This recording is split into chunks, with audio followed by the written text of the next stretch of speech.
अगर अपन बात करें कि लास्ट क्लास में हम लोगों ने क्या देखा था, तो लास्ट क्लास में हम लोगों का जो कंसेप्ट चल रहा था वो कंसेप्ट चल रहा था जैक डेरे का, राइट।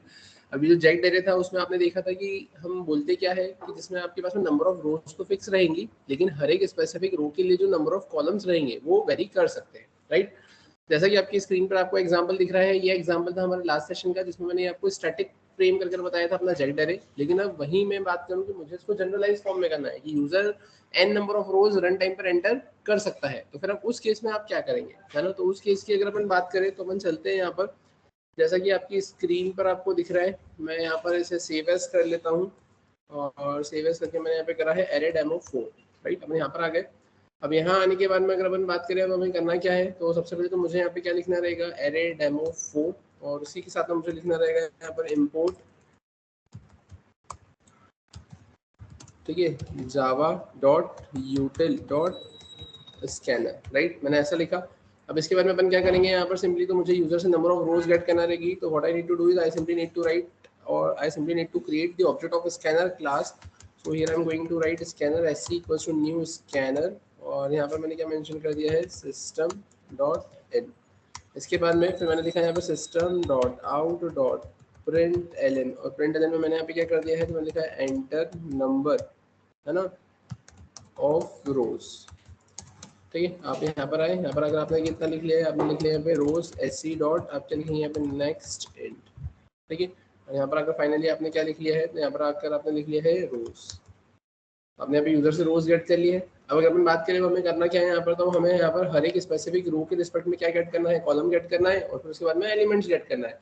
तो अब ऐसा करने के लिए मुझे करना क्या रहेगा, तो मुझे यहाँ पर सबसे पहले लिखना रहेगा फॉर लूप। फॉर लूप में मुझे लिखना रहेगा इंट आई इक्वल्स टू 0 से आई इज लेस देन, कहाँ तक जाएंगे, तो ये ए आर आर डॉट मैंने कितना लिख दिया है यहाँ पे लेंथ, तो A R R dot length आपको नंबर ऑफ रोज की ही लेंथ निकाल कर देने का क्या करेगा, यहाँ पर काम करेगा, ठीक है। फिर मैंने यहाँ पे क्या करा है, मैंने लिखा है आई प्लस प्लस। अपन यहाँ पर आ गए। अब यहाँ आने के बाद में अपन करेंगे क्या, तो यहाँ पर आने के बाद में आप सिंपली ये तो जज कर लेंगे कि ठीक है हम यहाँ पे 0th रो की बात कर रहे हैं, फर्स्ट रो की बात कर रहे हैं, सेकंड रो की बात कर रहे हैं, लेकिन अब इन सारे केसेस में आपको करना क्या रहेगा, यहाँ पर हर एक स्पेसिफिक रो के रिस्पेक्ट में कॉलम्स भी तो गेट करना रहेंगे। तो कॉलम्स गेट करना रहेंगे तो आप क्या लिखेंगे यहाँ पर, अब तो आप यहाँ पे सिंपली लिखेंगे system dot out dot print LN, ठीक है। और यहाँ पर अब आप क्या कर दोगे, तो यहाँ पर आकर आप सिंपली लिख लोगे एंटर नंबर ऑफ कॉलम्स, है ना, फॉर, और फॉर में आपने क्या कर दिया यहाँ पर प्लस, यहाँ पर आपने लिख दिया है आई प्लस 1 रो, और यहाँ पर आकर अब आप क्या लिख लोगे, तो आप यहाँ पे लिख लोगे कॉलम्स, ठीक है। तो आपने क्या गेट कर लिया, यहाँ पे कॉलम्स गेट कर लिए। अब कॉलम गेट करने के बाद में आप करोगे क्या यहाँ पर, तो आपको यहाँ पे कॉलम तो मिल गए, आपको यहाँ पे लूप चलाना पड़ेगा। अब लूप चलाना रहेगा तो उसके लिए आप क्या करोगे, तो फिर से आप लिखोगे for int j equals to 0 से j इज लेस देन, कहाँ तक जाओगे आप, तो आप जाओगे यहाँ पे कॉल्स तक, हर बार क्या करोगे j को प्लस प्लस। और इसके भी पहले अगर एक बार आपको कॉलम्स मिल जाएंगे तो आप करोगे क्या यहाँ पे, तो आप यहाँ लिखोगे एरे ऑफ क्या आई, है ना, एरे ऑफ आई पर आपको क्या लिखना रहेगा न्यू इंट, और इंट के बाद में आप यहाँ पे क्या लिखोगे कॉल्स। ऐसे ही कर रहे थे ना, ये देखो ना, ये नीचे ऐसे तो कर रहे हो, एरे ऑफ 0 पर न्यू इंट ऐसा करके लिखा है ना आपने, यहाँ पर आपने क्या करा है एरे ऑफ 1 पर न्यू इंट और कॉल्स करके आपने ऐसा मेंशन कर दिया है। और अब अगर अपन बात करें हमें करना क्या है, तो हमें अब यहाँ पर यूजर से वैल्यू गेट करना है, तो मुझे यहाँ लिखना रहेगा क्या आई, और यहाँ पे क्या लिखना रहेगा जे, और अब उसके बाद में अपन क्या लिखेंगे यहाँ पर, अपन लिखेंगे यहाँ पर S C dot next int, समझ में आया। और इसके भी पहले आप यहाँ पे करोगे क्या, तो अब इसके भी पहले आप यहाँ पे लिखोगे enter number of columns for first row, और यहाँ पर आकर फिर अब आप क्या लिखोगे, तो आप लिखोगे यहाँ पर, हाँ आ जाओ, यहाँ पर आकर आप क्या लिखोगे, तो यहाँ पर आकर लिखोगे enter column elements for first row, ठीक है। और उसके बाद में आप यहाँ पर एलिमेंट्स को इंसर्ट करोगे। अगर अपन बात करें यहाँ पर हुआ क्या है, तो ध्यान से देखना, यहाँ पर आपने क्या करा, तो आपने सबसे पहले यहाँ पर यूजर से नंबर ऑफ रोज गेट कर ली है, तो यहाँ पर आपको नंबर ऑफ रोज मिल गई है। नंबर ऑफ रोज मिलने के बाद में आपने क्या कर दिया, यहाँ पर एरे को डिक्लेयर कर दिया। एरे को डिक्लेयर करने के बाद में आपने क्या करा, यहाँ पर फॉर लूप लगाया। फॉर लूप में आपने क्या बोला है, 0 से लेकर हम कहाँ तक जाएंगे, जितनी उसकी लेंथ होगी वहां तक जाएंगे। अब आपने यहाँ पे क्या बोला है, हर एक रो के रिस्पेक्ट में आपको कॉलम गेट करना है, तो आपने यहाँ पे लिखा है enter number of columns for i+1 रो। अब जब 0 होगा i तो 0+1 मतलब 1, फिर 2, फिर 3, फिर 4, उसके रिस्पेक्ट में आपने क्या गेट कर लिया है, यहाँ पे कॉलम्स को गेट कर लिया है। कॉलम्स को गेट करने के बाद में फिर आप क्या बोलोगे, तो आप लिखोगे यहाँ पर क्या, अब जैसे कि अभी आपने देखा था यहाँ पर एरे ऑफ 0 पर आपने एक एरे को डिक्लेयर किया था, एरे ऑफ 1 पे डिक्लेयर किया था, एरे ऑफ 2 पे डिक्लेयर किया था, तो आपने एरे ऑफ i पर एक एरे को डिक्लेयर कर दिया, तो न्यू इंट, और यहाँ पर क्या आ गया आपके पास में, यहाँ पर ये कॉल आ गया, राइट। और फिर इसके बाद में अगर अपन बात करें तो अब क्या, तो अब यहाँ पर जैसा कि आपको दिख रहा है ना, कि यहाँ पर ये इस पॉइंट पे क्या दिख रहा है, तो यहाँ पर आपको दिख रहा है कि enter column elements for first row, तो आपको फर्स्ट रो के लिए कॉलम के एलिमेंट्स एंटर करना है। तो आप क्या करेंगे, आपके पास में 2D एरे है तो उसमें i और j होगा, मतलब तो रो और कॉलम होगा, तो आपके पास में i तो ऊपर था, यहाँ से आपको j मिल जाएगा, तो आपने एरे ऑफ ij लिखा है, उस एरे ऑफ ij की इंडेक्सिंग पर आप यूजर से क्या गेट कर लोगे, वैल्यूज गेट कर लोगे, और एट द एंड यहाँ से बाहर निकलने के बाद में आप उसको क्या करवा लोगे, प्रिंट करवा लोगे। क्लियर है। एक बार इसको चला कर देखते हैं। मैंने इसको सेव किया, सेव करने के बाद में अपन इसको यहाँ पर आते हैं Ctrl+Shift+C, अपन कमांड प्रॉम्प्ट पर आए, कमांड प्रॉम्प्ट पर आने के बाद में मैंने लिखा है जावा सी, और अपन यहाँ पे क्या लिखेंगे, एरे डेमो, और एरे डेमो 4 डॉट जावा। अपन यहाँ पर आ गए, और यहाँ आने के बाद में अपन करेंगे क्या, तो मैंने लिखा है जावा एरे डेमो 4, मैंने एंटर किया, एंटर नंबर ऑफ रोज, तो मैंने यहाँ पे लिखा है 5, enter number of columns for first row, तो मैंने लिखा है यहाँ पर 3, enter column elements for first row, है ना। तो अब यहाँ पर आपको एलिमेंट्स लिखना है, तो मैंने लिखा है 1 2 3, है ना। Enter number of columns for second row, तो मैंने लिख दिया 2। अब यहाँ पे मेरे को एलिमेंट्स लिखना है, enter number of columns for third row, मैंने लिख दिया 7, enter column elements for third row 1 2 3 4 5 6 और 7, ठीक है। तो ये क्या पूछ रहा है, enter number of columns for fourth row, मैंने लिख दिया यहाँ पर 1, यहाँ पे मुझसे ये पूछ रहा है enter number of columns for fifth row, मैंने लिख दिया यहाँ पे 5, तो ये मेरे से एलिमेंट पूछ रहा है, ठीक है। मैंने यहाँ पर एंटर किया, तो आप देखो यहाँ पर आपको क्या मिलेगा, एरे एलिमेंट्स आर, तो ये ऐसा कुछ आपको मिल गया।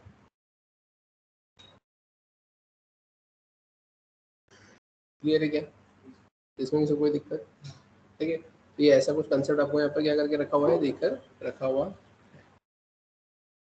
ये कंसेप्ट किसका है, आपके जेड एरे का। मैंने कल आपको स्टैटिक बताया था, और आज मैंने आपको डायनेमिक बताया कि आप n नंबर ऑफ रोज डाल सकते हो, हर एक रो के रिस्पेक्ट में आप कॉलम्स डाल सकते हो, आप उस हिसाब से क्या करोगे, यहाँ पे अपने फंक्शनलिटी को इम्प्लीमेंट करोगे। क्लियर है तो समझ में आया, ठीक है। अब फिर अगर अपन बात करें इसके अलावा अपन इसमें और क्या कर सकते हैं, तो ये तो सिंपल से आपका कंसेप्ट हुआ जिसमें आपने क्या करा, यहाँ पे जेड एरे का कंसेप्ट देखा है, राइट। अब अगर अपन बात करें अब इसके बाद में और क्या कंसेप्ट आता है आपके पास में, तो इसके बाद में अगर अपन नेक्स्ट कंसेप्ट की बात करें, है ना, तो अपने पास में कंसेप्ट आता है गेटर और सेटर मेथड्स, ठीक है। अभी गेटर और सेटर मेथड्स होती क्या है ना, तो as the name itself indicates, नाम से समझ में आ रहा है, गेटर मतलब गेट करने के लिए, सेटर मतलब सेट करने के लिए, गेटर मतलब गेट करने के लिए, सेटर मतलब सेट करने के लिए। लेकिन उसके भी पहले अगर मैं एक कंसेप्ट आपको और समझाता हूँ, तो अपन आते हैं यहाँ पर, जैसा कि आपकी स्क्रीन पर आपको दिख रहा है, यहाँ पर मैंने पेंट ओपन किया है। अब इनिशियली अगर हम बात करें, हमने उप्स का कंसेप्ट स्टार्ट किया था, और कंसेप्ट की अगर अपन बात करें तो उप्स के केस में, है ना, आपने अभी तक, है ना, क्या देख लिया है, यहाँ पर क्लास का कंसेप्ट कैसे काम करता है आपने देख लिया है, ठीक है। क्लास के कंसेप्ट के बाद में आपने ऑब्जेक्ट का कंसेप्ट कैसे काम करता है आपने वो भी देख लिया है, दोनों कंसेप्ट तो क्लियर है सभी को। अब इसके बाद में अगर अपन बात करें कि और कोई सा कंसेप्ट देखा है क्या, इनहेरिटेंस नहीं, पॉलीमॉर्फिज्म नहीं, एब्स्ट्रैक्शन नहीं, है ना, एब्स्ट्रैक्शन वगैरह कुछ भी नहीं देखा। तो अब इसके बाद में फिर अपन जो नेक्स्ट कंसेप्ट यहाँ पर देखने वाले हैं वो कंसेप्ट है इनकैप्सुलेशन।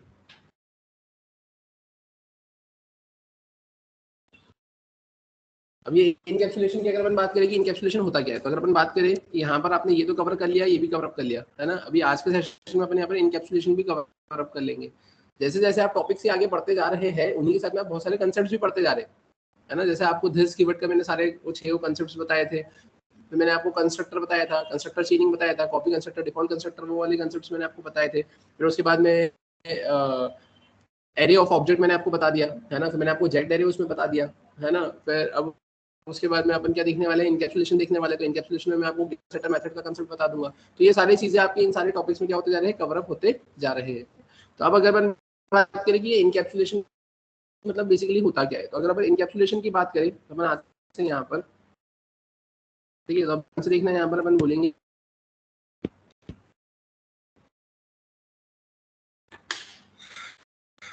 आ जाते हैं यहाँ पे।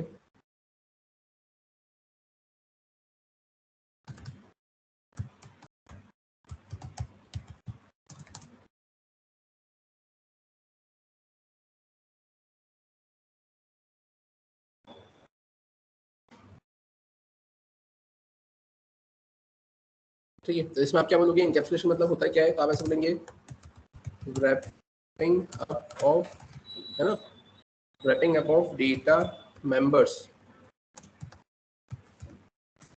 and member functions, है ना। आप क्या बोलेंगे, wrapping up of data members and member functions into single unit, है ना, that is in, है ना। अब क्या आएगा यहाँ पर, किसमें अपन करेंगे, wrap करेंगे, ऑब्जेक्ट में wrap करेंगे या फिर क्लास में wrap करेंगे। wrapping up of data members and member function into single unit that is in class बोल दो या फिर ऑब्जेक्ट बोल दो, क्योंकि ऑब्जेक्ट में ही तो wrap होगा। अगर अपन बात करें कैसे, तो आप सिंपली ऐसा बोल सकते हो कि जैसे आपके पास में डेटा मेंबर होगा, आपके पास में मेंबर फंक्शन होगा, है ना, तो वो किसकी रिस्पेक्ट में wrap होता है, वो आपके ऑब्जेक्ट के रिस्पेक्ट में ही wrap होता है ना।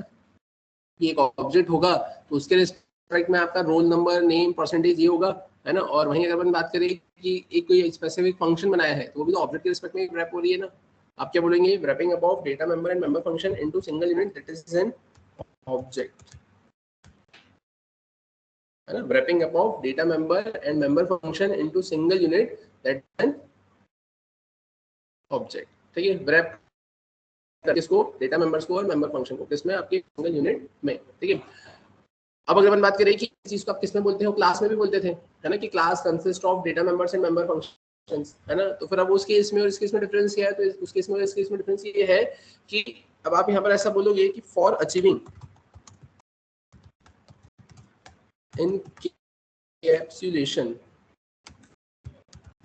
in more efficient manner, we need to make data members as a private, member functions as a public। ठीक है, आप क्या बोल, तो आपने देखा कि आप क्लास के केस में भी बोलते हो class consist of and member function, और यहाँ पे भी आप वही बोलोगे wrapping up of data member and member function into single unit that is an object. तो आप इस केस में ये और वो तो थोड़ा बहुत समवॉट सिमिलर ही जा रहा है, तो फिर उस केस में आप उसको डिफरेंशिएट कैसे करोगे, तो आप ऐसा बोलोगे कि फॉर अचीविंग, है ना, इनकैप्सुलेशन इन मोर एफिशिएंट मैनर, अगर आपको इनकैप्सुलेशन को और एफिशिएंट मैनर में अचीव करना है, तो we need to make data members as a private and member functions as a public. Data member को आप क्या बनाओगे, प्राइवेट, और मेंबर फंक्शन को क्या बनाओगे आप, पब्लिक। क्लियर है। तो अगर अपन बात करें क्या और कैसे, तो आप कैसा बोल सकते हो कि यहाँ पर आपके पास में क्या आ जाएंगे, यहाँ पर आ जाएंगे आपके पास में आपके डेटा मेंबर्स,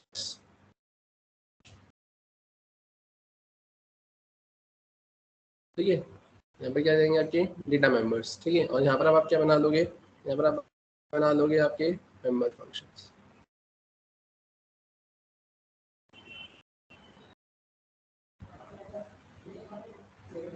ठीक, यहाँ पर क्या जाएगा आपके पास में आपका मेंबर फंक्शन। तो आप बोलोगे क्या, यहाँ पर मैंने सिंपली लिख लिया है, क्या मैंने लिखा है यहाँ पे डेटा मेंबर्स, और यहाँ पर अपन क्या बोलेंगे कि यहाँ पर क्या आएंगे आपके पास में, हाँ आ जाओ,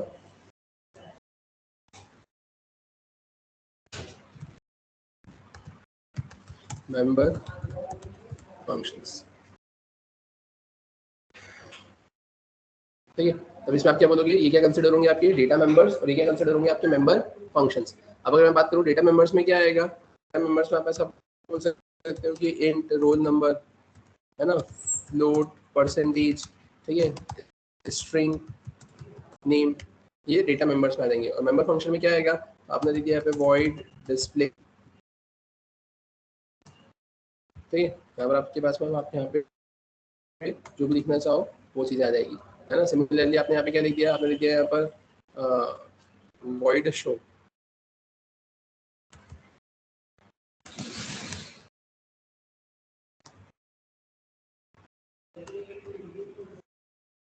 ठीक है, ये ऐसा कुछ हो गया। अब इस केस में आप क्या बोलोगे, अब इस केस में आप इसको बनाओगे जो आपके डेटा मेंबर्स होंगे, है ना, तो इन डेटा मेंबर्स को आप क्या बनाओगे, एज अ प्राइवेट, क्या बनाओगे एज अ पब्लिक। आप क्या बोलोगे यहाँ पर कि यहाँ पर आपके पास में क्या होंगे, ये जो डेटा मेंबर्स होंगे ये क्या होंगे आपके यहाँ पे प्राइवेट कंसिडर होंगे, यहाँ पर ये कंसिडर होंगे आपके पब्लिक। क्लियर है क्या, समझ में आया।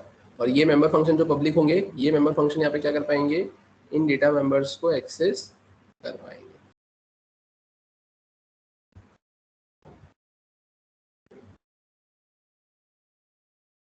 यहाँ पे क्लियर है क्या।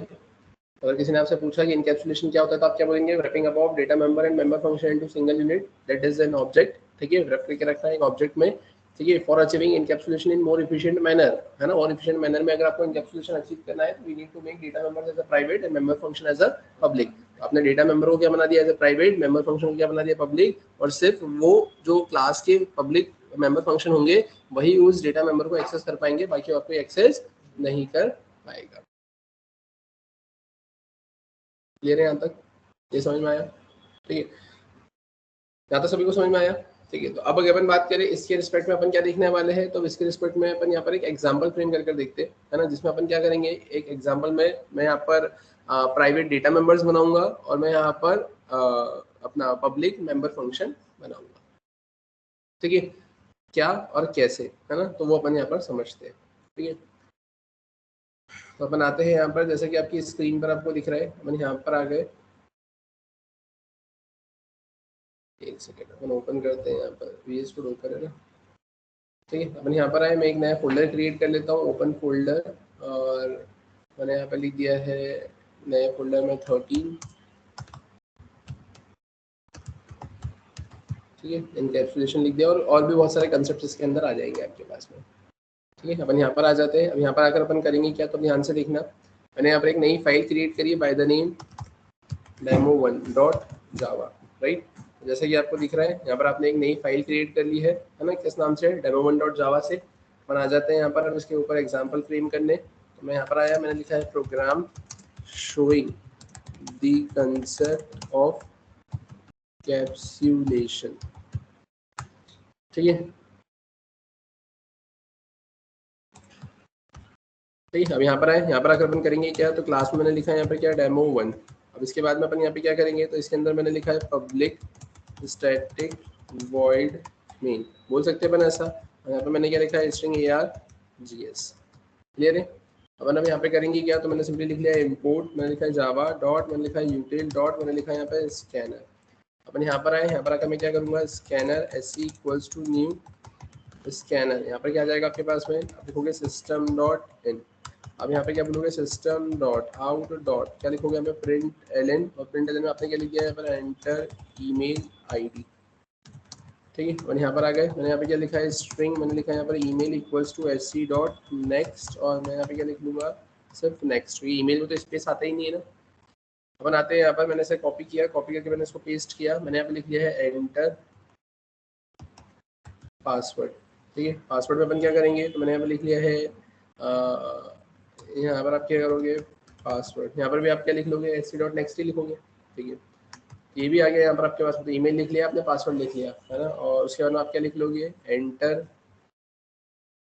एम पिन आता है ना, मोबाइल पिन, तो आपने यहाँ पे क्या कर दिया है, इंट, तो यहाँ पर आप क्या कर दोगे, तो आपने लिख लिया है इंट, आपने लिख लिया यहाँ पर एम पिन। इसमें किसी को कोई दिक्कत है क्या, अब ये तो आपने लिख लिया। अब ये लिखने के बाद में अपन क्या करेंगे, तो अपने को कंसेप्ट किसका देखना है, इनकैप्सुलेशन का कंसेप्ट देखना है। तो इनकैप्सुलेशन के केस में हमने क्या बोला था कि हम यहाँ पर क्या करेंगे, तो हम यहाँ पर, है ना, हम यहाँ पर क्या करेंगे, तो हम यहाँ पर सिंपली सबसे पहले क्या बनाएंगे, प्राइवेट डेटा मेंबर्स, है ना, और फिर हम क्या बनाएंगे यहाँ पर, हम बनाएंगे यहाँ पे पब्लिक मेंबर फंक्शंस, राइट।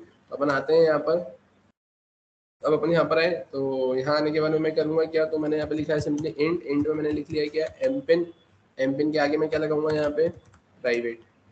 ठीक है, फिर उसके अलावा, तो उसके अलावा फिर मैंने लिखा है यहाँ पे क्या, प्राइवेट, प्राइवेट में मैंने यहाँ पे क्या लिख लिया है, स्ट्रिंग, मैंने यहाँ पे क्या लिखा है, ईमेल, और मैंने यहाँ पे क्या लिख लिया है, पासवर्ड। क्लियर है यहाँ तक। अब फिर उसके बाद में आपको क्या बनाना है, पब्लिक मेंबर फंक्शन बनाना है। पब्लिक मेंबर फंक्शन बनाना है, लेकिन उसमें भी अब आपको कैसे क्या उसको बाइफरकेट करना है, तो उस केस में भी आप ऐसा बोलेंगे कि आप यहाँ पर उसको बाइफरकेट करेंगे किसमें, गेटर और सेटर मेथड में। तो आप सबसे पहले क्या बोलोगे, सेटर मेथड्स, है ना। अब यहाँ पे क्या बनाओगे, सेटर मेथड्स, है ना। इसको अपने काम करते अपने ऐसा लिख लेते हैं यहाँ पे, पब्लिक मेंबर फंक्शंस, और उसमें अपन क्या बना रहे हैं, सेटर मेथड्स, और उसी के बाद में अपन क्या बनाएंगे यहाँ पर, गेटर मेथड्स। अब सेटर मेथड की अगर मैं बात करूँ तो नाम से ही समझ में आ रहा है, सेटर मतलब सेट करने वाली, है ना। तो अब सेट कैसे करोगे, तो सबसे पहले तो आपको क्या करना पड़ेगा, you simply need to create user defined class object. आपने यहाँ पे क्या करा है, आपने यहाँ पर सिंपली यूजर डिफाइंड क्लास का क्या क्रिएट कर लिया, एक ऑब्जेक्ट क्रिएट करा, समझ में आया ना। और ऑब्जेक्ट क्रिएट करने के बाद में आप क्या करोगे यहाँ पे, तो आप यहाँ पे बोलोगे क्या, calling of setter methods. Setter method की अब आप कॉलिंग करोगे, तो सेटर मेथड की कॉलिंग के लिए आप क्या लिखोगे, obj डॉट सेट, सेट में आप क्या लिखोगे, ईमेल, और इसके अंदर आप क्या पास कर दोगे, ईमेल। फिर आप क्या लिखोगे, obj डॉट सेट, क्या लिखोगे, पासवर्ड, इसके अंदर आप क्या पास कर दोगे, पासवर्ड। इसके बाद में फिर क्या लिखोगे, obj डॉट क्या लिखोगे यहाँ पे, सेट एम पिन, इसके अंदर क्या पास कर दोगे आप, एम पिन। कोई दिक्कत है क्या। फिर अगर अपन बात करें इसके अलावा, तो इसके अलावा आप सिंपली ऐसा बोलोगे क्या, calling of getter methods. Clear है।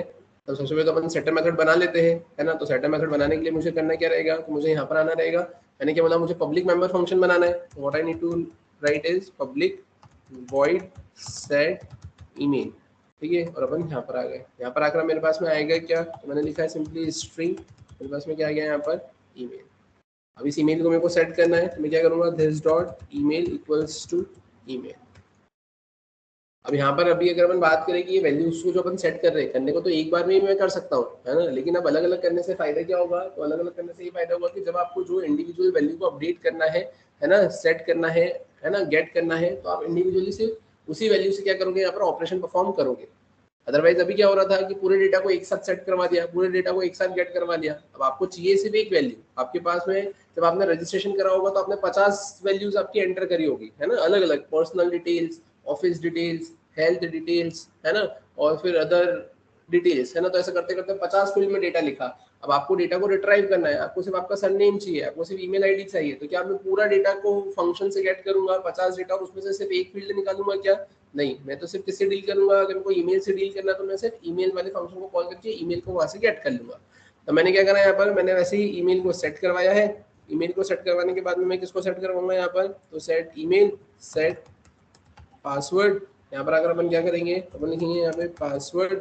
यहाँ पर आकर अपन क्या करेंगे, तो यहाँ पर आकर मैंने लिखा है सिंपली क्या, पासवर्ड, और यहाँ पर भी आकर अपन क्या करेंगे, मैंने लिखा है यहाँ पे पासवर्ड।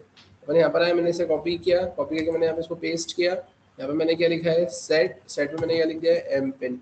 यहाँ पर आकर अब अपन क्या करेंगे, तो अपन लिखेंगे इंट, इंट में अपन क्या लिखेंगे यहाँ पर, एम पिन। यहाँ पर आकर अपन मैंने लिखा है क्या यहाँ पर, एम पिन। यहाँ पर आकर मैंने क्या कर दिया है, एम। क्लियर क्या यहाँ तक। अब फिर अपन बात करें अब करना क्या है, तो ये तो अपन चलो ठीक है ऐसा कुछ सेट कर दिया, ये तो मेरी सेटर मेथड्स हो गई। मुझे गेट भी तो करना है, अब गेट करना है तो गेट मतलब क्या कि अगर आप मेथड को कॉल करोगे तो कुछ डेटा आपको मिलेगा, तो आपको यहाँ पे क्या करना पड़ेगा, रिटर्न टाइप वाले फंक्शंस बनाना पड़ेंगे। तब आप यहाँ पे क्या रिटर्न करवाओगे, तो आपने लिखा है यहाँ पे PUBLIC पब्लिक, है ना, और पब्लिक के बाद में अब आप यहाँ पे क्या करोगे, तो आप लिखोगे यहाँ पे स्ट्रिंग। अब यहाँ पे क्या लिखोगे, गेट ईमेल, और आप यहाँ से कॉल करोगे तो यहाँ से आप क्या रिटर्न करवा दोगे, ईमेल, है ना। ऐसे लिखोगे ना, पब्लिक तो लिखना ही पड़ेगा। आप गेट ईमेल को जब कॉल करोगे तो आपको ईमेल रिटर्न कर दे। ईमेल किस टाइप का है, स्ट्रिंग टाइप का है, तो आपने स्ट्रिंग उसका डेटा टाइप मेंशन कर दिया, गेट ईमेल लिख दिया और रिटर्न करवा दिया आपने आपकी ईमेल को। क्लियर है क्या यहाँ तक। मैंने इसे कॉपी किया, कॉपी करके मैंने यहाँ पर इसको पेस्ट किया, पेस्ट किया। मैंने यहाँ पर आए, यहाँ अगर गेट ईमेल की जगह मैं क्या लिखूंगा, गेट पासवर्ड, और यहाँ पर आकर अपन क्या करेंगे, तो गेट एम पिन। यहाँ पर अपन क्या करेंगे, इंटीजर, ये क्या रिटर्न कर देगा मेरे को, एम पिन। क्लियर है। अब फिर अगर अपन बात करें इसके बाद में, तो इसके बाद में आपको यहाँ पर क्या करना पड़ेगा, आपको यहाँ पे प्रिंट भी तो करवाना पड़ेगा। तो प्रिंट करवाने के लिए आप क्या लिखेंगे यहाँ पे, तो आप लिखेंगे system dot out dot print L. आपने यहाँ पर क्या लिखा, तो आपने लिखा हेलो। हेलो के बाद में आप क्या करेंगे यहाँ पे, तो आप यहाँ से कॉल करेंगे, इसको कॉल करेंगे, obj डॉट गेट ईमेल नाम की मेथड को कॉल करेंगे, ठीक है। फिर आप यहाँ पे क्या लिखेंगे, यहाँ पे लिखेंगे YOUR your one time password is, ठीक है। और अब आप यहाँ पे क्या कर दोगे, अब आप यहाँ पे कर दोगे प्लस प्लस, यहाँ पर आप किसको कॉल कर दोगे, obj.get पासवर्ड को कॉल कर दोगे, ठीक है ना, इस इतना। और फिर क्या लिखोगे, and you set obj.get mpin, है ना,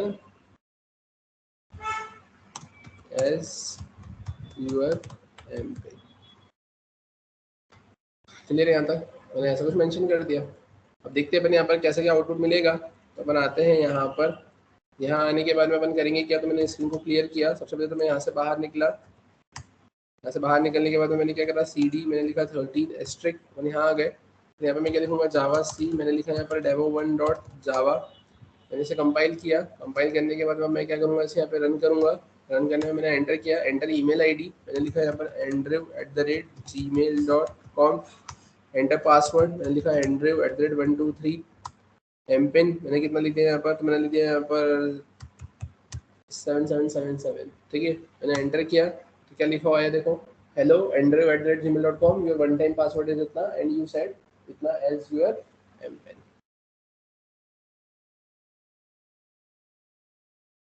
क्लियर है क्या यहाँ तक, ज़्यादा समझ में आया? इसमें किसी को कोई डाउट? तो इसलिए मैंने सिर्फ डायरेक्ट एक्सेस नहीं करता, अपन मुझे फंक्शन के थ्रू एक्सेस देना।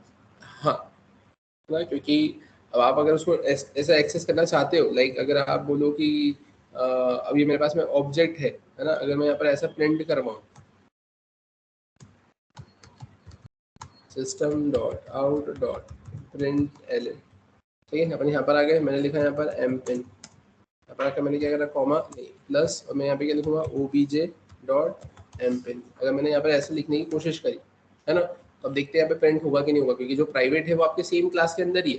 तो प्राइवेट चीजें सेम क्लास के अंदर तो एक्सेसिबल होती है ना।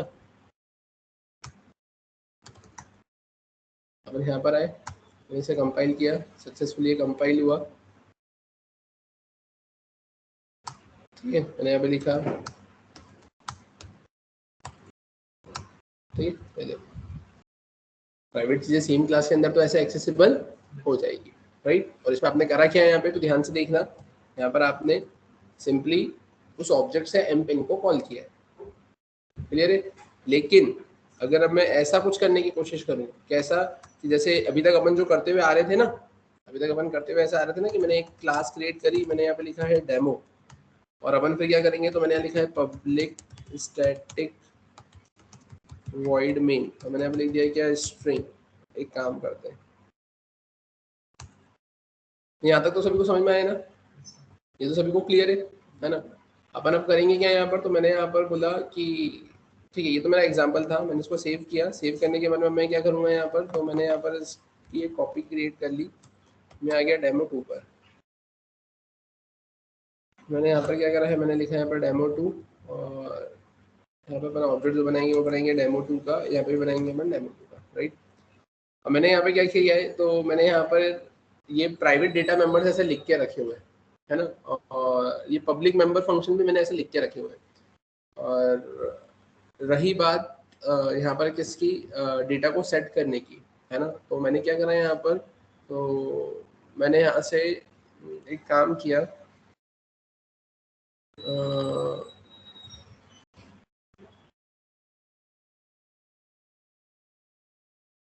मैंने इन सबको यहाँ से कट कर लिया।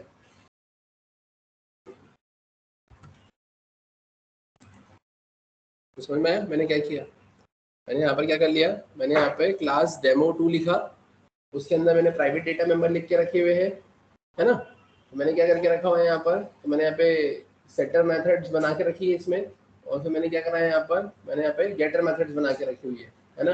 और अब मैं क्या कर रहा हूँ यहाँ पर, अब यहाँ आने के बाद में मैंने सिंपली क्या किया, तो यहाँ पर आने के बाद में मैंने एक क्लास क्रिएट करी जिस नाम से डेमो नाम से, और डेमो नाम से क्लास क्रिएट करने के बाद में मैं क्या करूँगा, तो मैं यहाँ पर वो पब्लिक स्टैटिक वॉइड मेन ऐसा मेंशन कर दूंगा। मैंने पब्लिक स्टैटिक वॉइड मेन ऐसा मेंशन कर दिया, और उसके बाद में मैंने क्या कर लिया, यहाँ पे मैंने यहाँ पे यूजर से वैल्यू गेट कर ली।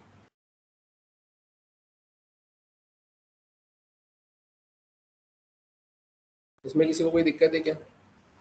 मतलब ये डेमो नाम की क्लास बनाई, मैंने यूजर से वैल्यू गेट करी है, मैंने डेमो ओबीजे लिखा, मैंने यहाँ पे ऐसा करा और ये मैंने ऐसा कर दिया, कोई दिक्कत? अगर मैं इसको चलाता हूँ, मैंने इसको सेव किया, सेव करने के बाद में बनाते हैं यहाँ पर, और यहाँ आकर मैंने क्या किया है, तो मैंने यहाँ पर आकर सबसे पहले तो स्क्रीन को क्लियर किया, क्लियर करके मैंने यहाँ पर क्या करा है, मैंने यहाँ पर लिखा है डेमो 2 सक्सेसफुली कंपाइल होगा, अपन इसको रन करते सक्सेसफुली ये रन होगा। कुछ गड़बड़ करी अपन ने यहाँ पर, बनाते हैं यहाँ पर, यहाँ आने के बाद में अपन ने करा क्या है, हाँ अपन ने उसे सेव तो किससे डेमो 2 से किया है, लेकिन जो मेन मेथड है वो तो किसके अंदर, डेमो के अंदर है ना।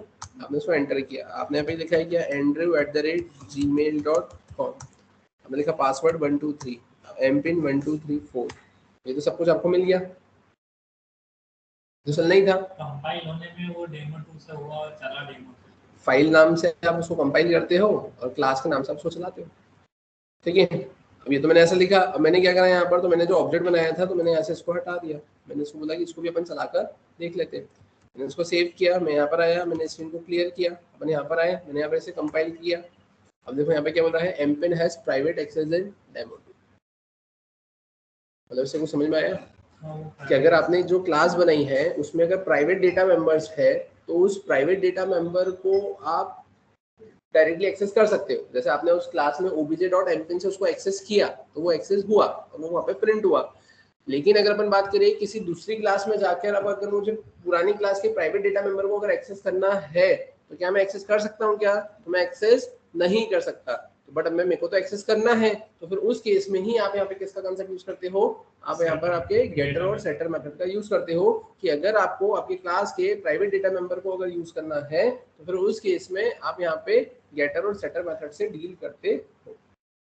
और फिर उसकी वजह से ही आप यहाँ पे क्या कर रहे हो, तो उसकी वजह से ही आपने यहाँ पर देखा कि आपने यहाँ पे जो गेटर और सेटर मेथड बना के रखी है, तो उस ऑब्जेक्ट से आपने सेटर मेथड को कॉल किया और उस ऑब्जेक्ट से जब आपने गेटर मेथड को कॉल किया है ना, तो सेटर ने तो डेटा को सेट कर दिया, लेकिन गेटर ने आपको डेटा उठाकर लाकर दिया।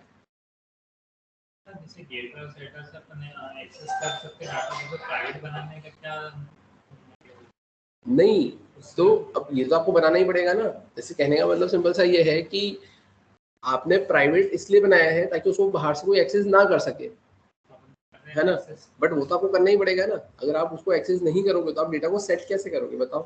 फॉर एग्जाम्पल अगर आप यूजर कोई ऐसी एप्लीकेशन बनाते हो जिसमें आपको यूजर क्रिएट करना है, तो अब यूजर क्रिएट करना है तो यूजर की इंफॉर्मेशन आपको रखना भी तो पड़ेगी, है ना। आपको फेसबुक में अपना रजिस्ट्रेशन करना है तो आपको अपनी इंफॉर्मेशन रखना भी तो पड़ेगी, लेकिन आप ये चाहते हो कि आपका डेटा सिक्योर भी रहे। पहली चीज तो सिक्योर रहे, तो आप ये चाहते हो क्या कि आपका डेटा वापस उठकर ही ना आए।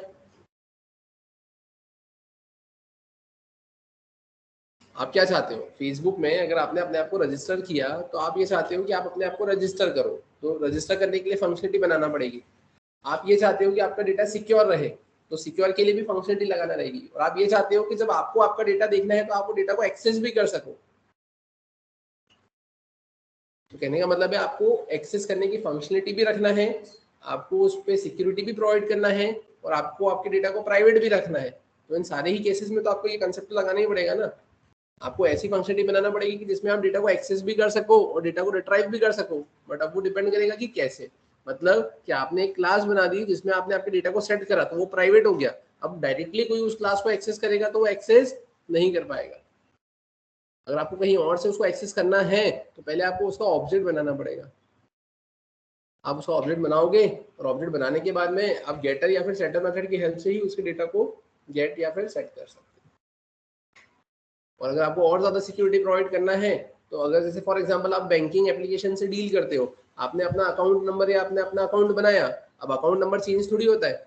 आप ऐसा गूगल पे जाके आपका नाम, मतलब आप आपके किसी भी प्रोफाइल पे जाकर आपका नेम चेंज कर दो, एज चेंज कर दो, जेंडर अपडेट कर लो, एड्रेस अपडेट कर लो, अकाउंट नंबर थोड़ी अपडेट कर सकते हो। तो तुमने देखा कि यार तुम्हारे बाद वाले अकाउंट नंबर के पास में करोड़ों रुपए, तो तुमने अपना अकाउंट नंबर उसका अकाउंट नंबर से ही अपडेट मार दिया। पॉसिबल है क्या? नहीं। तो उस केस में आप पता है क्या करोगे, आप यहाँ पे सेटर मेथड ही नहीं बनाओगे उसके लिए। तो जब आप उस स्पेसिफिक फील्ड के लिए सेटर मेथड ही नहीं बनाओगे तो कोई उसको एक्सप्लिसिटली चेंज कर ही नहीं पाएगा, क्योंकि प्राइवेट को तो डायरेक्टली बाहर से आप गेटर या सेटर की हेल्प से ही एक्सेस कर सकते हो। आपने सेटर मेथड बनाई नहीं तो बाहर से आप उस मेथड को कॉल कर ही नहीं सकते, तो डेटा तो वो चेंज होगा ही नहीं। क्लियर है यहाँ तक? ये समझ में आया? ठीक है, तो ऐसी कुछ फंक्शनलिटी आपको यहाँ पर देना रहेगी और आप इसको यहाँ पर डायरेक्टली एक्सेस नहीं कर सकते। ये क्लियर है सभी को? तो ये आपने किसका कंसेप्ट लगाया है यहाँ पर? तो ये कंसेप्ट लगाया है आपने यहाँ पर सेटर और गेटर मेथड का प्लस आपके इनकैप्सुलेशन का। क्लियर है यहाँ पर सभी को? ठीक है, अब फिर अगर अपन बात करें इसके अलावा, तो इसके अलावा अपन और क्या बोल सकते हैं यहाँ पर? तो मैंने इसको सेव किया, सेव करने के बाद में फिर आपके पास में एक और जो कंसेप्ट आता है वो कंसेप्ट है आपके वेराग्स का। एक और जो कंसेप्ट आता है वो कंसेप्ट किसका है? आपके वेराग्स का, है ना। अब ये वेराग्स मतलब होता क्या है? तो अगर अपन बात करें वेराग्स मतलब क्या होता है, तो चलते हैं अपन यहाँ पर, ध्यान से देखना। 2 मैंने लिखा है यहाँ पर 3, ठीक है। अपन यहाँ पर आए, यहाँ आकर मैंने क्या लिखा है? Program showing the concept of varargs, ठीक है। अपन यहाँ पर आ गए। अब यहाँ आने के बाद में मैंने क्या किया है? मैंने यहाँ पे लिखा है 3, सब कुछ ही हटा दिया यहाँ से। मैंने लिखा है PUB LIC public static void main,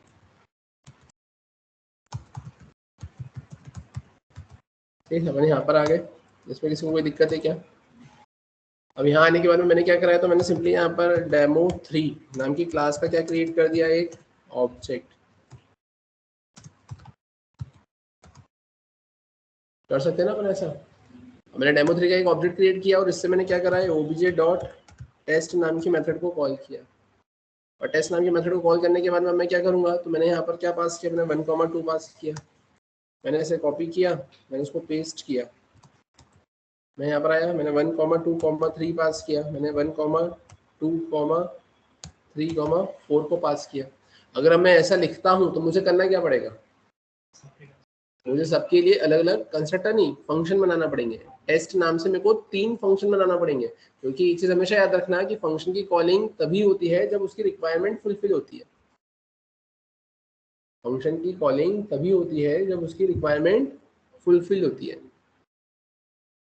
समझ में आया? तो अब अगर अपन बात करें कि अब इसकी कॉलिंग तभी होगी जब टेस्ट नाम से एक ऐसा फंक्शन होगा जो सिर्फ 2 आर्गुमेंट होल्ड करेगा, टेस्ट नाम का एक ऐसा फंक्शन होगा जो 3 आर्गुमेंट होल्ड करेगा, टेस्ट नाम का एक ऐसा फंक्शन होगा जो 4 आर्गुमेंट होल्ड करेगा। तो अब क्या मैं 4 अलग अलग फंक्शन बनाऊंगा क्या?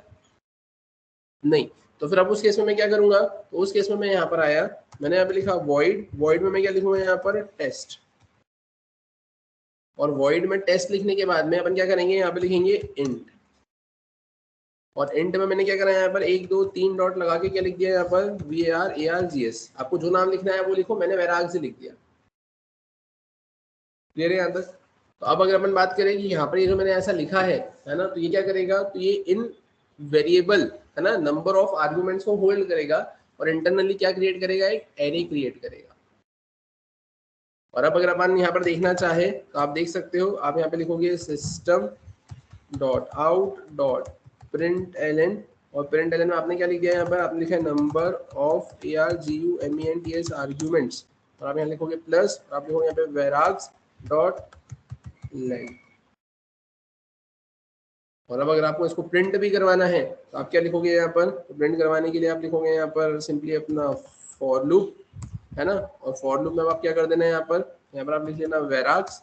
अब ये तो आपको फॉरिश लूप तो पता ही है ना क्या होता है। तो इंट आपने क्या लिख लिया यहाँ पे? ELEMENT एलिमेंट, और यहाँ आकर अब आप क्या कर दोगे? तो आप लिखोगे system dot out dot print L, और प्रिंट एल में आपने क्या कर दिया? यहाँ प्रिंट लिखा, आपने अभी क्या लिख लिया है? यहाँ पर एलिमेंट, और यहाँ पर आपने क्या कर दिया है? /t। क्लियर है? मैंने ऐसा कुछ लिखा, ऐसा लिखने के बाद में अपन करेंगे क्या? तो चला कर देख लेते हैं अपन इसको एक बार, ठीक है। समझ में आया ना यहाँ तक? तो देखते हैं अपन यहाँ पर आए, और यहाँ पर आकर मैंने क्या लिखा है? System dot out dot print L simply for line change. अपन आते हैं यहाँ पर, जैसा कि आपकी स्क्रीन पर आपको दिख रहा है, आपने क्या करा है? यहाँ पर आपने लिखा डेमो3। अब यहाँ पर आए, सक्सेसफुली ये कंपाइल हुआ। कंपाइल होने के बाद में आपने क्या करा? इसे यहाँ पे रन किया। देखो क्या हुआ? नंबर ऑफ आर्ग्यूमेंट 2 1 और 2, number of argument 3 1 2 3, number of argument 4 1 2 3 4।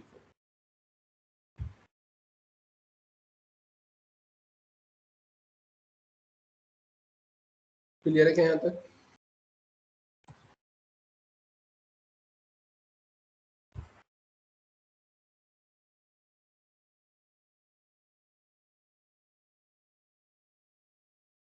अगर डिफरेंट टाइप ऑफ डेटा आ गए जैसे इंटीजर स्ट्रिंग, वो गड़बड़ हो जाएगी ना, वो तो पॉसिबल ही नहीं होगा क्योंकि आपका इंटीजर है ना, तो इंटीजर में तो इंटीजर ही रहेगा।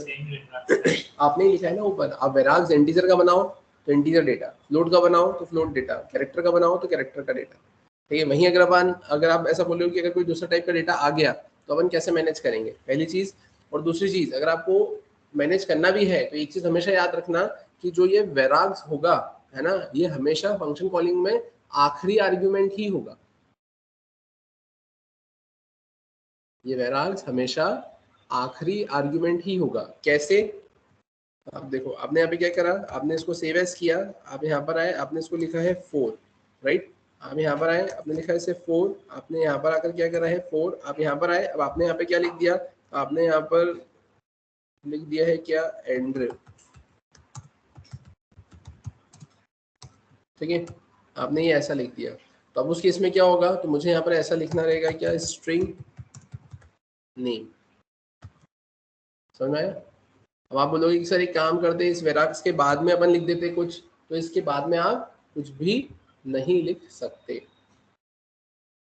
तो इसका मतलब आपको एक और चीज समझ में आई होगी कि आप आपके फंक्शन की कॉलिंग में, मतलब फंक्शन के डेफिनेशन पार्ट में एक से ज्यादा वेराक्स भी नहीं लिख सकते, क्योंकि अगर आप 2 वेराक्स लिखोगे तो एक तो आखिरी में आ जाएगा, लेकिन जो एक और रहेगा वो तो आखिरी में नहीं आएगा ना। और वेराक्स की तो ये रिक्वायरमेंट है कि वो आखिरी आर्ग्यूमेंट ही होना चाहिए, कि जो स्ट्रिंग भी आपने लिखा है ये आप सिर्फ पहले ही लिख सकते हो, इस वेराक के बाद में सेकेंड आर्ग्यूमेंट के तौर पे नहीं लिख सकते। अब आपको यहाँ पे क्या करना रहेगा, तो आप यहाँ पर आए, यहाँ पर आकर आप लिख देना वेराक्स प्लस 1, इसकी लेंथ कर देना, और यहाँ पर आकर अब आप क्या करवा देना, तो यहाँ पर आने के बाद में आप उस नेम को भी प्रिंट करवा देना। नेम को प्रिंट करवाने के लिए आप क्या लिखोगे यहाँ पर, तो आप यहाँ पर आए, आपने लिखा है यहाँ पे system dot out dot print L, और प्रिंट एल में आप क्या कर, प्रिंट, और प्रिंट में आप क्या लिखोगे यहाँ पर, नेम, ठीक है। आप यहाँ पर आ गए, ध्यान से देखना अब अपन करेंगे क्या,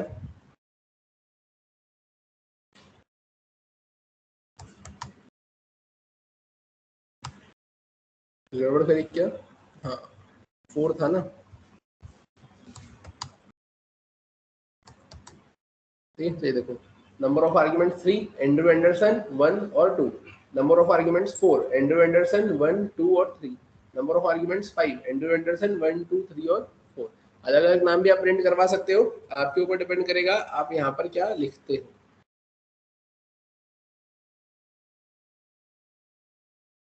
सर एक और फंक्शन ऐसा बनाया जिसके अंदर जैसे वेराक्स के अंदर ये 3-4 पास करें, एक ऐसा फंक्शन बनाया वो ऊपर वॉइड टेस्ट पे बनाया कि जिसमें 2 इंटीजर को होल्ड कर रहा है, तो फंक्शन ओवरलोड कर दे, तो कौन सा वाला फंक्शन चलेगा जो ऊपर मैच हो रहा है कि वेराक्स का, मतलब जैसे अपने को वेराक्स में अपने नंबर ऑफ इंटीजर काउंट में इतने भी हो सकते हैं। हाँ, नंबर ऑफ इंटीजर्स आपके कितने भी हो सकते अब हैं। एक फंक्शन और बनाया जिसमें सेम ऐसा स्ट्रिंग लेगा वो 3 इंटीजर लेगा, मतलब आप ऐसा बोलना चाह रहे हो कि आपने एक और फंक्शन बनाया void, और void के बारे में आप क्या करोगे यहाँ पर, तो टेस्ट नाम से ही नहीं। तो अब इस केस में ऐसा होगा ना कि अपन ये मेथड ओवरलोडिंग के कंसेप्ट पर जाते हैं, तो अपन ऐसा बोलते हैं कि नंबर ऑफ आर्ग्यूमेंट्स तो डिफरेंट होना चाहिए, पहला पॉइंट।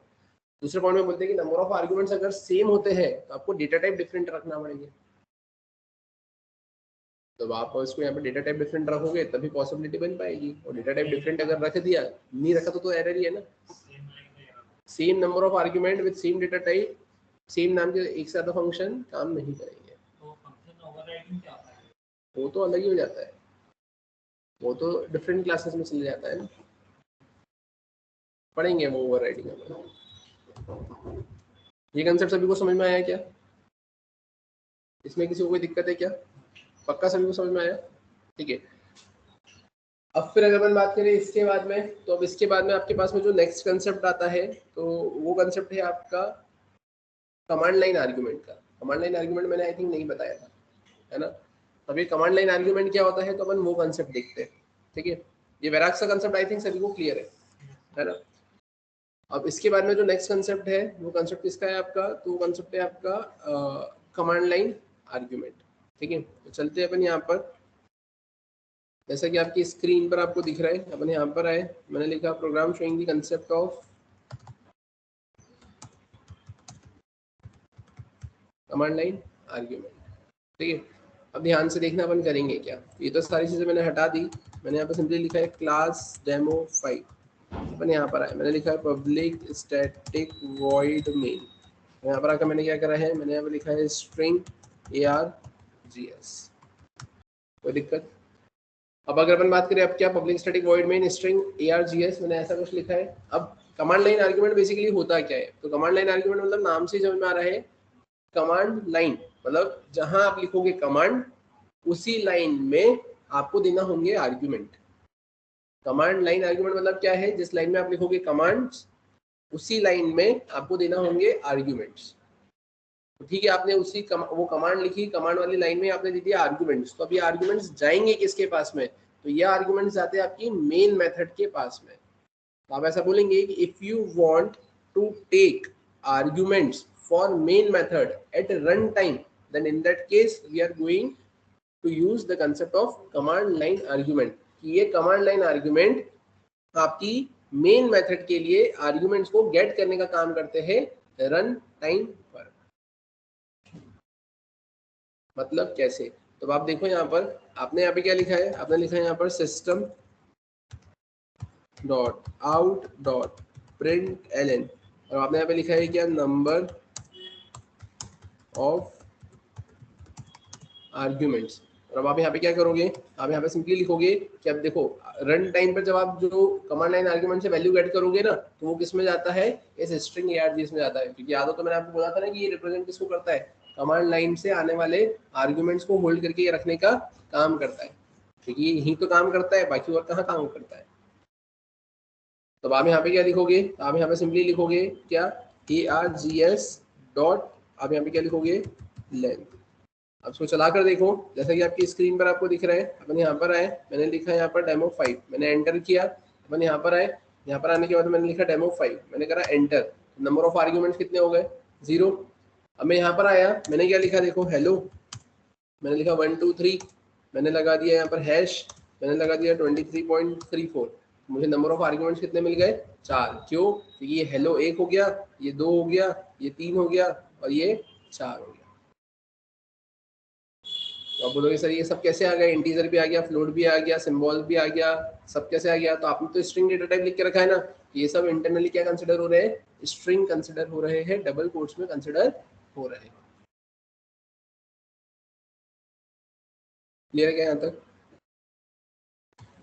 ये सभी को समझ में आया। अगर आपको प्रिंट करवाना है तो आप प्रिंट भी करवा सकते हो। प्रिंट करवाने के लिए आप करोगे क्या यहाँ पे, है ना, तो आपने यहाँ पे लिख लिया क्या, simply system dot out dot print Elon, और प्रिंट एलन में आप क्या लिख दोगे, arguments given to main method at run time। और आप यहाँ पर एक काम ये भी कर सकते हो, यहाँ पर इसको हटा के यहाँ पर भी आप वेराक्स का कंसेप्ट लगा सकते हो। यहाँ पे वेराक्स का कंसेप्ट लग जाएगा। तो आप यहाँ पे क्या करोगे, तो आप यहाँ पे लिखोगे सिंपली स्ट्रिंग, आप लिखोगे args, यहाँ पर आप क्या लिख लोगे, एलिमेंट। और आप यहाँ पे क्या करोगे, system dot out dot print, और प्रिंट में आप क्या लिखोगे, यहाँ पर एलिमेंट प्लस, यहाँ पर आकर क्या कर दोगे, बैकवर्ड स्लैश। ध्यान से देखना, आप यहाँ पर आए, आपने इसे कंपाइल किया, कंपाइल करके आपने क्या करा, यहाँ पर इसको रन करने की कोशिश करी। देखो क्या मिला, arguments given to main method at run time, एक हेलो हो गया, 1 2 3 हो गया, हैश हो गया, 23.34। बस जहाँ पर आपको ऐसी रिक्वायरमेंट लगती है मेन मेथड को रन टाइम पर आर्ग्यूमेंट देके ऑपरेशन परफॉर्म करने की, तो आप वहाँ पे यूज करते हैं। ऐसे तो जनरली आप वेरिएबल बनाते हो, यूजर से वैल्यू गेट करते हो, लेकिन अगर आपको उसका वो स्ट्रिंग args जो लिखा हुआ है उसका यूज करना है तो आप ऐसे यूज करोगे। क्लियर है यहाँ तक, समझ में आया यहाँ तक सभी को, ठीक है। वहीं अगर अपन बात करें कि मुझे क्या करना है यहाँ पे, तो मैं यहाँ पे रन टाइम पे जितने भी आर्ग्यूमेंट्स यूजर से गेट करूंगा तो मुझे इन सबका प्लस करना है, मुझे इन सबका क्या करना है, प्लस करना है। अब इन सबका प्लस मैं कैसे करूंगा, तब ध्यान से देखना, मैंने इसको सेव एज किया, मैं यहाँ पर आया, मैंने इसको क्या करा यहाँ पर सेव एज, ठीक है। अब सेव एज करने के बाद में अपन क्या करेंगे यहाँ पर, तो सेव एज करने के बाद में मैंने करा इसको क्या 5, मैंने इसको करा यहाँ पर 6, args.length arguments given to main method, तो ये तो आपने क्या करवा दिया यहाँ पर, प्रिंट करवा दिया। अब आपको सबका सम भी तो करवाना है। अब सबका सम भी करवाना है तो सम कैसे करवाओगे आप? तो अगर सबका आपको सम करवाना है तो आपको क्या लिखना पड़ेगा, वो लॉजिक पता है ना, सबका सम कैसे होगा? हाँ है ना, sum equal to sum plus जो भी आपका वो होगा वेरिएबल, वो पता है ना सभी को। यहाँ पे लिखा हुआ है 1 लिखा हुआ है,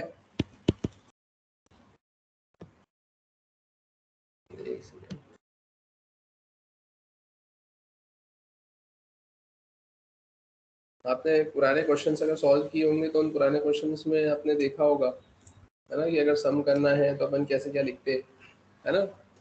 प्रीवियस प्रोसेस का आउटपुट नेक्स्ट डे इनपुट का काम कर रहा है, प्रीवियस प्रोसेस का आउटपुट नेक्स्ट डे इनपुट का काम कर रहा है, ऐसी कुछ फंक्शनलिटी अपन चलाते हैं और यहाँ पे उसका सम करने का काम करते हैं, राइट। देखते हैं अपन यहाँ पे मैंने क्या लिखा है, यहाँ पर मैंने सिंपली लिखा है यहाँ पर 1, मैंने लिखा 2, मैंने लिखा 3, मैंने लिखा 4। तो अपन क्या करेंगे, यहाँ पर 1 आ जाएगा, फिर 1 + 2 gives you 3, 3 + 3 gives you 6, 6 + 4 gives you 10, ऐसा आपका चलता जाएगा, है ना। तो फिर अपन वो लॉजिक लगाते हैं ना कि वो 0 + 1 gives you 1, 1 + 2 3, 3 + 3 6, 6 + 4 10, है ना। लॉजिक तो सभी को पता है ही सही।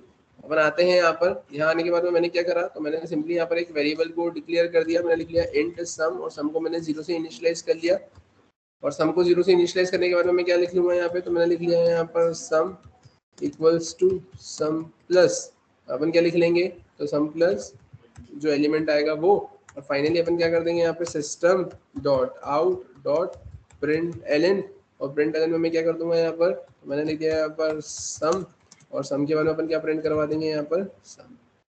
सम को स्ट्रिंग बनाना पड़ेगा ना, प्लस स्ट्रिंग। नहीं, सम को स्ट्रिंग क्यों बनाओगे, स्ट्रिंग प्लस स्ट्रिंग, स्ट्रिंग कैसे होगा? अभी जो लिखा है उसमें किसी को कोई दिक्कत है तो वो पूछो।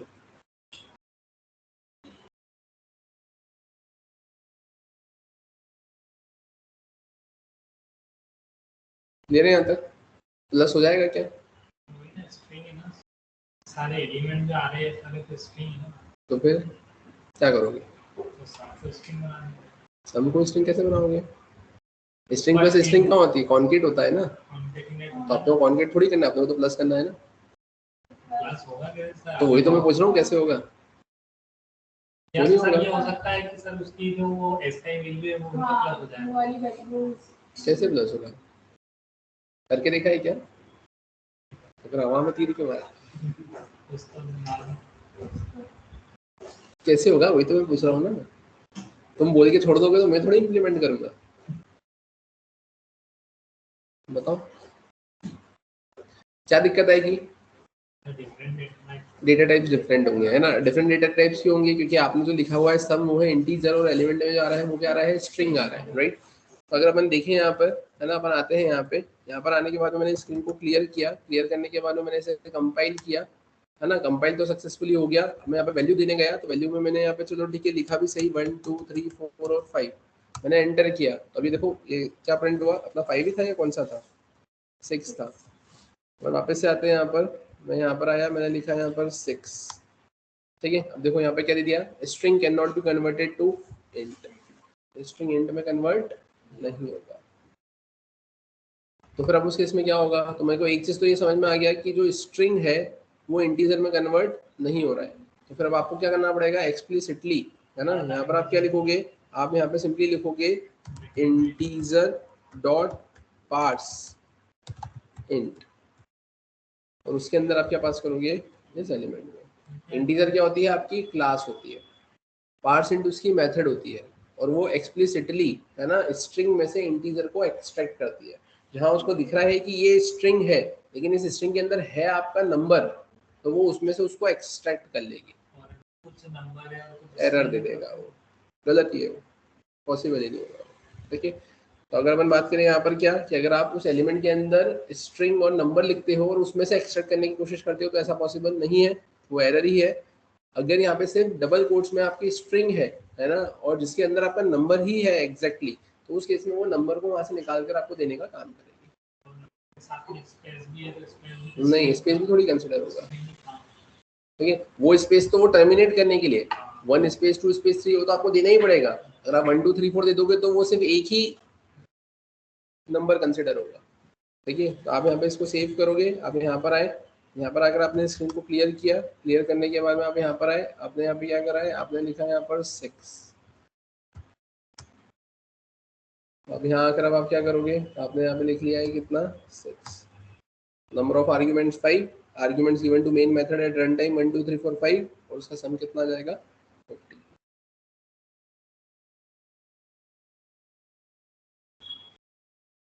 क्लियर है यहाँ तक, इसमें से कोई दिक्कत?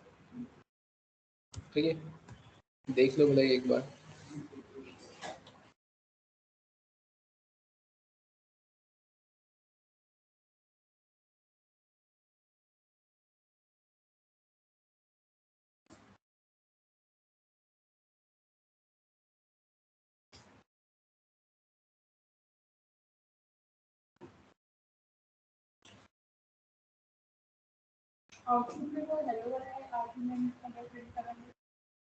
कौन सा हेलो वाले? ये हो तो रहे 1 2 3 4 5 नंबर को अगर आपको प्लस करवाना है तो आपको यही लेना पड़ेगा ना। अब हेलो लिखोगे आप तो वो इस इंटीजर में कैसे कन्वर्ट होगा? हेलो को नंबर में क्या बोलोगे? वो तो एरर ही आ जाएगी ना। आपने अगर हेलो लिखा, ये फंक्शन यूज करने के बजाय अगर स्ट्रिंग के आगे वो डेटा टाइप कन्वर्जन वाला ऑप्शन लगाते हैं ब्रैकेट के अंदर, उसको इंटीजर नहीं ऐसा क्या होता है? इसका वैल्यू प्लस हो जाएगी उसकी। नहीं यार, वैसा तो मेरे को नहीं लगता चलेगा। तुम क्या बोल रहे हो कि यहाँ पर ऐसा लिखने की जगह इंटीजर पास की जगह मैं इंटीजर ही लिख दूँ, ऐसा? ये ऐसा ठीक है, बस वो सेव करते हैं, अपन आते हैं यहाँ पर। मैंने स्ट्रिंग को क्लियर किया, 6 number, string can not be converted to int. समझ में आया? आपको ऐसा नहीं, आपको मेथड से ही करना पड़ेगा।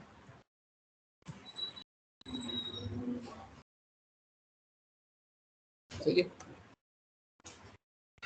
यहाँ पर सभी को क्लियर है क्या? इसमें किसी को कोई दिक्कत? ठीक। अब फिर अगर अपन बात करें इसके अलावा, तो अगर अपन बात करें आज के सेशन की, आज के सेशन में मैंने आपको क्या क्या बताया, तो आज के सेशन में मैंने आपको एक तो इनकैप्सुलेशन बता दिया। इनकैप्सुलेशन के बाद में मैंने फिर आपको यहाँ पर गेटर और सेटर मेथड बता दी। ठीक है, फिर मैंने आपको यहाँ पर वेराग्स का कंसेप्ट बताया। वेराग्स के कंसेप्ट के बाद में मैंने आपको यहाँ पे कमांड लाइन आर्ग्यूमेंट का कंसेप्ट बताया, राइट। अब अगर अपन बात करें इसके बाद में फिर क्या आता है, तो ये ऐसे छोटे छोटे जो कंसेप्ट है ये आपको पता होना चाहिए ना, ये कहीं पे भी कंसेप्ट आपसे इंटरव्यू में पूछे जा सकते हैं। ठीक है, अब इसके बाद में फिर आपके पास में एक कंसेप्ट आता है कि इसका आपके सिंगलटन क्लास का, है ना, कि ये सिंगलटन क्लास बेसिकली होती क्या है। तो क्या समझते हो सिंगलटन क्लास से?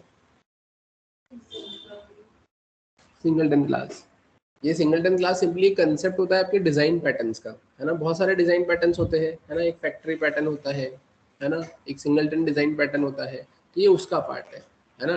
डिजाइन पैटर्न्स में आपके अलग अलग टाइप्स के होते हैं, है ना, 2-3 टाइप्स के अप्रोक्सीमेटली होते हैं। ठीक है, अब उसमें से ये एक सिंगलटन क्लास आपका किसी का टाइप है ना। तो वो आप एक बार थोड़ा सा R&D करेंगे, गूगल पे सर्च करेंगे कि कितने टाइप के डिजाइन पैटर्न होते हैं, कौन कौन से होते हैं, नाम वगैरह आप देखेंगे। अप्रोक्सीमेटली 23 क्लासेज उसके अंडर में आती है डिजाइन पैटर्न के अंदर। उसमें से अगर अपन बात करें तो एक सिंगलटन पैटर्न, सिंगलटन क्लास होती है ना। तो अब अगर अपन बात करें, as the name itself indicates कि सिंगलटन क्लास मतलब ऐसी क्लास जिसका सिर्फ और सिर्फ एक सिंगल ऑब्जेक्ट ही होगा। सिंगलटन क्लास मतलब एक ऐसी क्लास जिसका सिर्फ और सिर्फ क्या होगा, एक ऑब्जेक्ट ही होगा। अगर किसी ने आपसे पूछा कि what do you mean by singleton class, so what do you need to answer singleton class. अगर किसी ने आपसे पूछा सिंगलटन क्लास क्या होती है, तो आप क्या बोलेंगे?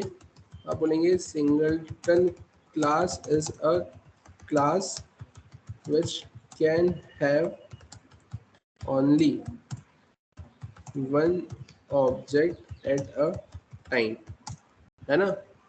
and after that if we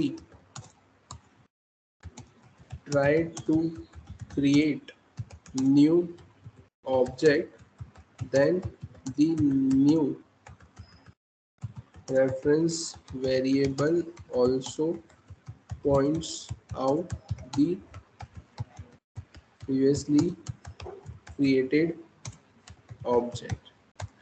मतलब आप क्या बोलेंगे यहाँ पे कि सिंगलटन क्लास क्या होती है, तो singleton class is a class, singleton class एक ऐसी क्लास होती है which can have only one object at a time, है ना, जिसके पास में क्या होगा, सिर्फ और सिर्फ है ना, एक ही ऑब्जेक्ट होगा एक टाइम पर, एंड आफ्टर दैट, और एक ऑब्जेक्ट बनाने के बाद में if you try to create new object, अगर आप न्यू ऑब्जेक्ट क्रिएट करने की कोशिश करते हो, है ना, या फिर आप बोल सकते हो न्यू या फिर अनदर ऑब्जेक्ट क्रिएट करने की कोशिश करते हो, then the new reference variable, तो जो न्यू रेफरेंस वेरिएबल होगा, है ना, also points out the previously created object.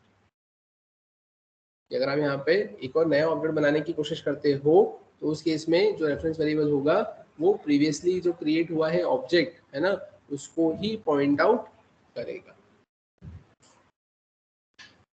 But वो नया ऑब्जेक्ट क्रिएट कर नहीं देगा।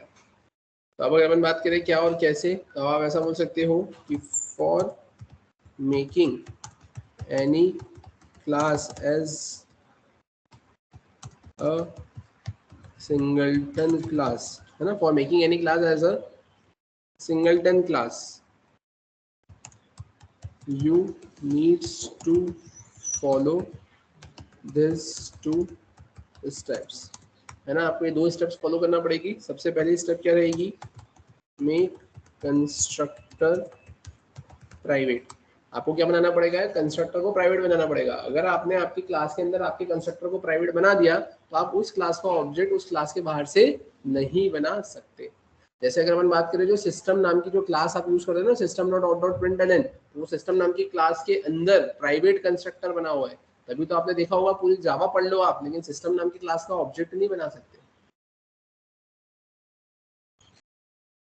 सिस्टम नाम की क्लास का आप ऑब्जेक्ट नहीं बना सकते, क्योंकि उसकी क्लास के डेफिनेशन पार्ट में प्राइवेट कंस्ट्रक्टर बना हुआ है। क्लियर है? तो मेक कंस्ट्रक्टर प्राइवेट, और सेकंड, है ना, क्रिएट एन इंस्टेंस या create a static method whose return type object, है ना, is of that singleton class। Create a static method, एक स्टैटिक मेथड आप क्रिएट करोगे whose रिटर्न टाइप ऑब्जेक्ट, जिसका जो रिटर्न टाइप जो ऑब्जेक्ट होगा is of that singleton class. ठीक है, उसका जो रिटर्न टाइप ऑब्जेक्ट रहेगा, मतलब रिटर्न टाइप में जो ऑब्जेक्ट रिटर्न करवाओगे is of that singleton class, उसी सिंगलटन क्लास का होगा। Create a static method whose return type object is of that singleton class. समझ में आया कि जिसका जो रिटर्न टाइप ऑब्जेक्ट होगा, है ना, is of that singleton class, की वो जो सिंगलटन क्लास होगी, है ना, तो उसी क्लास का उसका रिटर्न टाइप ऑब्जेक्ट होगा। whose रिटर्न टाइप ऑब्जेक्ट, है ना, जो उसका रिटर्न टाइप में जो आप ऑब्जेक्ट लिखोगे is of that singleton class. Clear है ना? तो आपको दो पॉइंट याद रखना है, मेक कंस्ट्रक्टर प्राइवेट, कंस्ट्रक्टर को प्राइवेट रखना है, और दूसरा create a static method whose return type object, है ना, जिसका जो रिटर्न टाइप ऑब्जेक्ट होगा, है ना, is of that singleton class, उस सिंगलटन क्लास का होगा। ठीक है, फिर उसके अलावा अगर अपन बात करें तो आप ऐसा बोल सकते हो कि सिंगलटन क्लास, है ना, can be initialized as early, है ना, initialization, है ना, singleton class can be initialize as early initialization, है ना, अर्ली बोल सकते हो, या फिर ईगर इनिशियलाइजेशन बोल सकते हो, या फिर लेजी इनिशियलाइजेशन बोल सकते हो। ये अभी अर्ली या फिर ईगर इनिशियलाइजेशन और लेजी इनिशियलाइजेशन क्या होता है, आप ऐसा बोल सकते हो कि जैसे आपने देखा होगा कि आपकी क्लास लोड होती है, तो जैसे ही आपकी क्लास लोड होगी तो आपके पास में दो ऑप्शन है, जैसे ही क्लास लोड हुई या तो वैसे ही आप ऑब्जेक्ट बना दो, बट ऐसा होगा कि जैसे ही क्लास लोड हुई मैंने ऑब्जेक्ट बना दिया, लेकिन मेरे को उस ऑब्जेक्ट की जरूरत ही नहीं है, तो अननेसेसरीली मेरी मेमोरी वेस्ट होगी, और अननेसेसरीली मेरी मेमोरी वेस्ट होगी। इसीलिए तो आपने देखा होगा कि आप जब यहाँ पे क्लास बना के मेन मेथड बनाते हो तो उसको आप स्टैटिक बनाते हो, ताकि यहाँ पर उसको किसी ऑब्जेक्ट से कॉल करने की जरूरत ना पड़े। क्लियर है? और दूसरी चीज लेजी इनिशियलाइजेशन मतलब कि आपने क्लास बनाई, क्लास लोड भी हो गई, लेकिन ऑब्जेक्ट तब तक नहीं बनेगा जब तक आपको जरूरत नहीं होगी। जब जरूरत होगी तभी उसका ऑब्जेक्ट बनेगा। ले रहे हैं यहाँ तक? तो ये कुछ कंसेप्ट दे के रखा है आपको सिंगलटन क्लास का। ये मैंने आपको सिर्फ अभी थ्योरी बताई है, कैसे बनाना है वो बताया है, कैसे अपन इम्प्लीमेंट करेंगे वो बताया है, राइट। अब इसका जो प्रैक्टिकल एग्जाम्पल है वो फिर अपन कवर अप करेंगे अपनी नेक्स्ट क्लास में। क्लियर है यहाँ तक? आज का सेशन अपन यहीं पे स्टॉप करते हैं, कंटिन्यू करेंगे फिर नेक्स्ट क्लास में।